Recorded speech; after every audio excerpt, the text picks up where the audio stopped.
Why was it important for writers of the Apostles' Creed to say Jesus was buried? We're going to answer that today on Answers for Living.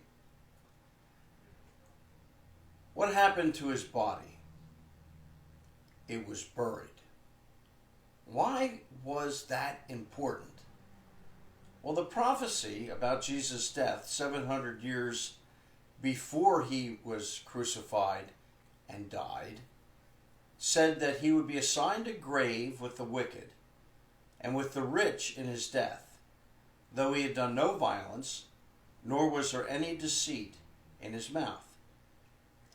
The Romans reserved crucifixion for the worst criminals, and their bodies were usually tossed in a ditch and eaten by wild animals, or they were thrown in a fire pit that was used to burn garbage. Isaiah says Jesus would be buried with the rich in a rich man's tomb.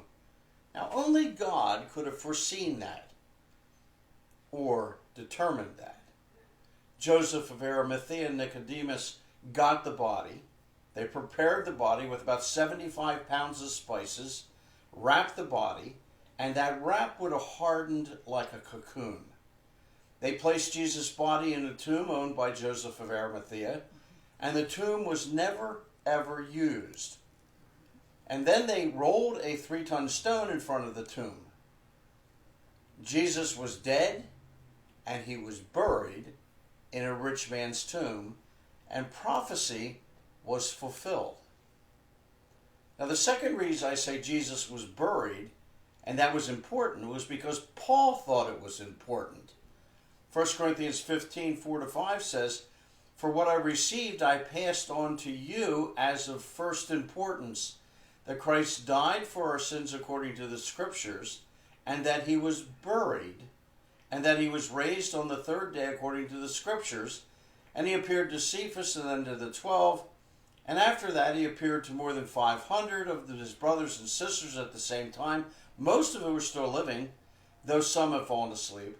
And then he appeared to James, and then to all the apostles." Now here's the gospel message. In a nutshell, Jesus was crucified for our sins, he was buried, he was raised on the third day, and he appeared to many people. Or you can put it this way.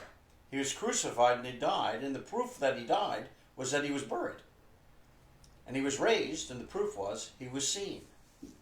Now, Paul regarded the burial as important. I think he understood it was part of prophecy, and he put that in. But he also said it's part of the gospel message. Jesus wasn't thrown in a pit and devoured by animals. He was buried. And that's why it appears in the Apostles' Creed.